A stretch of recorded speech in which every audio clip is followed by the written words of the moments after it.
کچھ سال پہلے یہ خبر عرب میڈیا کو حیران کر گئے۔ اہل عرب بابا جی کو بلا رہے ہیں۔ 15 سال اس نے اجرت پر بکریاں چرائیں، سال کے بعد جو کچھ ملتا ہی ہے وہ جمع کرتا رہا، پھر پاسپورٹ بنوایا۔ میرے رب کا نظام کی 5 سال مزید عمرہ کی تیاری نہ ہو سکی اور پاسپورٹ ختم ہو گیا، پھر پاسپورٹ بنوایا، لیکن کرونا کی وجہ سے سفر کی پابندیاں لگنے کے بعد یہ پھر بھی سفر نہ کر سکے۔ پھر تیاری شروع کی تو اپنی جمع پونجی 15 بکریاں بیچیں اور بغیر کسی گروپ وغیرہ کے حرمین الشریفین کے مقدس سفر پر روانہ ہو گئے۔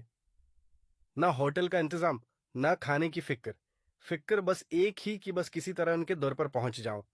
بکریاں چرانا انبیاء علیہم الصلاۃ والسلام کا پیشہ تھا۔ بکریاں چرانے والا یہ چرواہا جب مدینہ منورہ کی مقدس سرزمین پر پہنچا، قربان جاؤں اس سرزمین کے جہاں ملائکہ بھی بڑے ادب سے حاضر ہوتے ہیں، یہ مہمان رسول صلی اللہ علیہ وآلہ وسلم سادہ لباس پہنے اس در پر آ چکا تھا جہاں سے کوئی محروم نہیں جاتا۔ اللہ تبارک و تعالی نے ایک مسلمان کے ذریعے اس عاشق رسول کا حلیہ ایک ویڈیو کی صورت میں پوری دنیا میں پھیلا دیا۔ دیکھنے والے تبصرے کرنے لگے کہ یہ انسان ہے یا کوئی فرشتہ۔ پوری دنیا متوجہ ہوئی، یہ سوتا کہاں ہے، رہتا کہاں ہے، آیا کہاں سے ہے، کسی کو کچھ معلوم نہیں تھا۔ مگر کسی کو کیا پتا یہ اخلاص والا سچا عاشق رسول صلی اللہ علیہ وآلہ وسلم بھلا کیسے اس در پر بھوکا سو سکتا ہے؟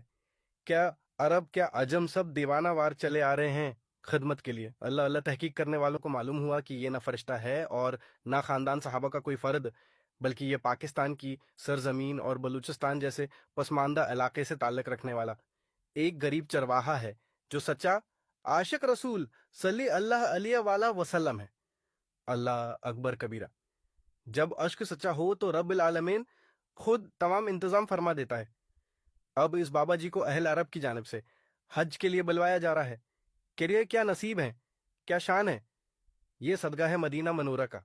میں تو پھر یہی کہتا ہوں، ارے لوگو، آج بلوچستان کا ایک چرواہا اپنا حلیہ اور شباہت حضرت محمد صلی اللہ علیہ وآلہ وسلم جیسی بنا کر ان کے عشاق صحابہ کرام رضوان اللہ تعالی اجمعین کی لسٹ میں اپنا نام لکھ چکا ہے۔ دنیا اس کی عزت کرتی ہے، دنیا اس کا حلیہ دیکھ کر رشک کرتی ہے۔ بتاؤ نا پھر کہ میرے پیغمبر کے صحابہ کیسے ہوں گے؟ ان کا مقام وہ مرتبہ کیا لفظوں میں بیان کرنا ممکن ہے؟ نہیں، وہ تو صحابہ کرام ہیں۔ صحابہ کون ہیں؟ جنہیں میرے رب نے سرٹیفکیٹ دے دی، رضی اللہ تعالی عنہم، میں آپ سے راضی، آپ مجھ سے راضی۔ اور پھر صحابہ کے عشاق نے اپنی جانیں ان پر وار کر کہا، اے اصحاب پیغمبر، آپ کا سب کچھ رسول اللہ صلی اللہ علیہ وآلہ وسلم پر قربان، ہمارا سب کچھ آپ صلی اللہ علیہ وآلہ وسلم پر قربان۔